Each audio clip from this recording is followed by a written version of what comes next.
Control bar. It's this thing. Track view. Yeah, it's probably this one. Browser. Ah, yeah, this thing on the right. Then inspector. Oh, that's the name of this. Console view. Yeah, it's a mixer, piano roll, and step sequencer. I got that. Matrix view. So I figured out the matrix view, and I gotta tell you, it's pretty useful for freestyle rapping. To show that it can handle both MIDI and audio, I decided to make a beat with samples. So I went into YouTube audio library and got this.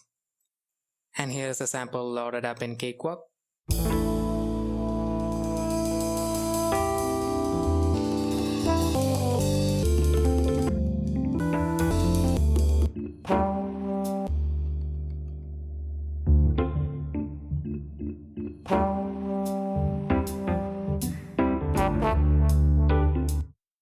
So I decided to work with that region.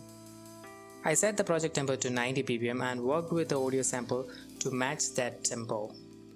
Check out my previous boom bap video if you wanna know how to do that. Then I started splitting the audio sample into pieces with good starting points that I can work with.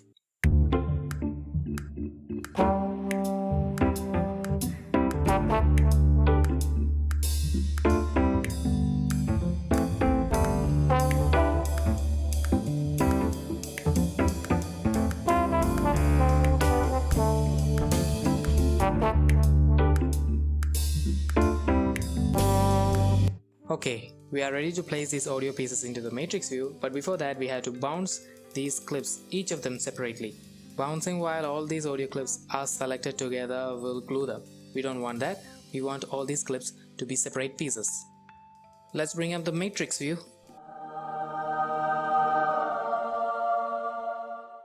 And here goes the first clip. Yep, let's add in the rest. You might run into a problem where the audio is perfectly playing in the timeline, but not while in the matrix.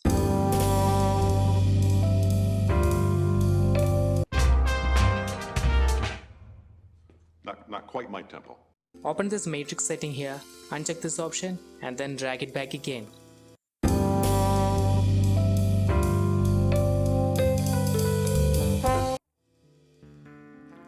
The matrix is ready. Now let's make some space in the track view by moving these pieces to the right.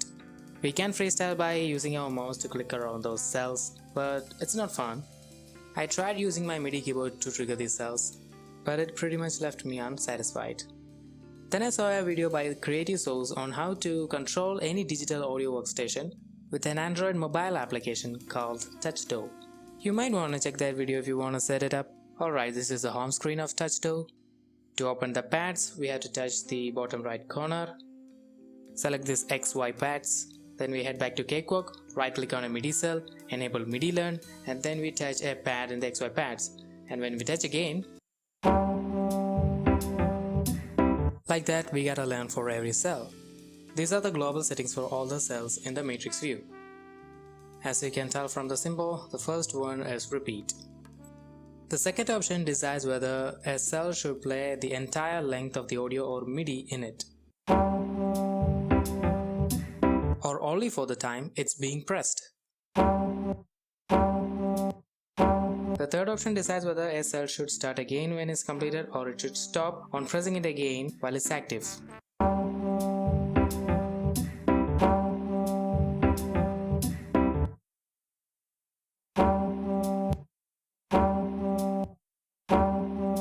The last option decides whether a cell should restart or it should play from a measure with respect to the playhead when it is being pressed. Like if a cell has something with a length of 4 bars, then there are 4 opportunities in which it can get triggered. And for what I am planning to do, trigger resolution for each cell should be set to immediate. And now we have this.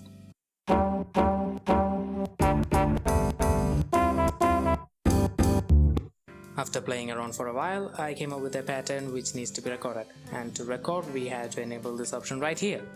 And then just play.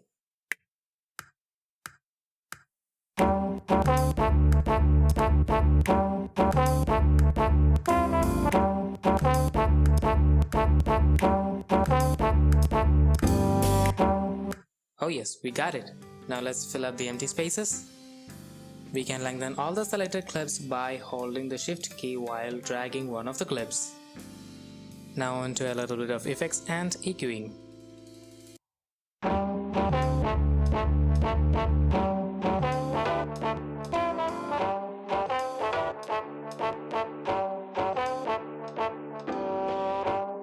Yeah, I'm happy with this. Let's bounce it. Now I'm gonna bring the SL Drums plugin because it has some pretty good old school drum kits in there. I'm using the step sequencer to make the beat, and the link to my step sequencer video will come up at the top right corner right about now. And here is the beat.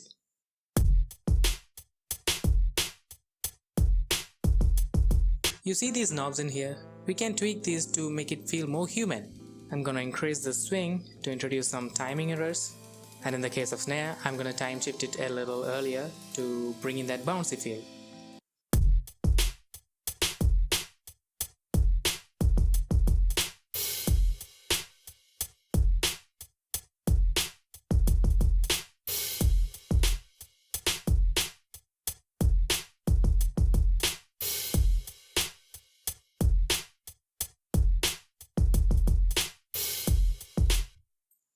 Now let's bring in the bass guitar that comes with Cakewalk and draw some MIDI pattern to go with this sample.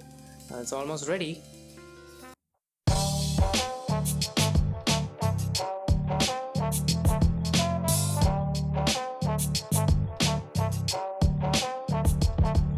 I wanna give the piano that comes with the Cakewalk a try.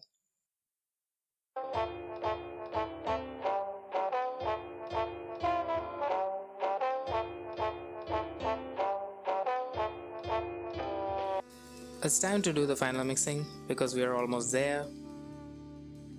Now I'm gonna transfer these clips into the matrix view separately as possible.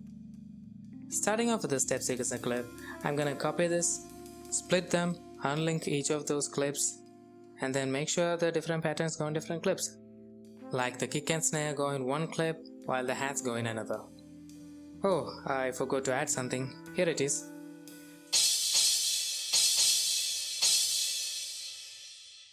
Oh, and the piano on a higher octave. We are ready.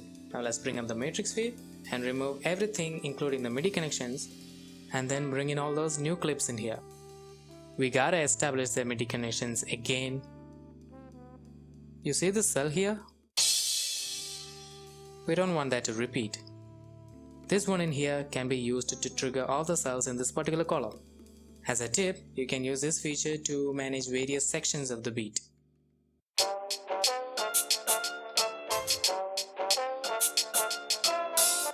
We can also record our vocal performance simultaneously while we are recording our matrix performance. All you have to do is add an audio track, then arm it to record and hit the record button instead of the play button.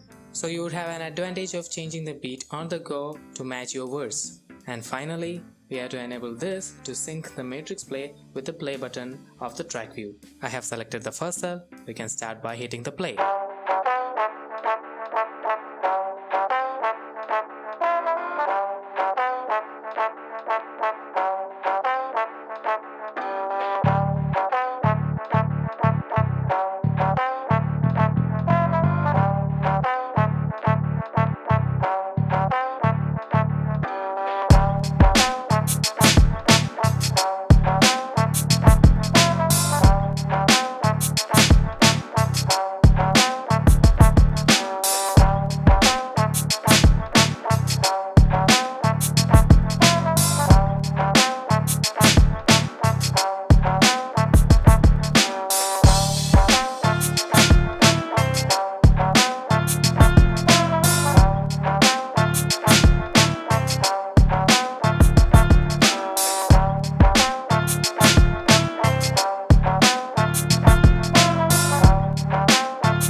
And just like that, we have made the track.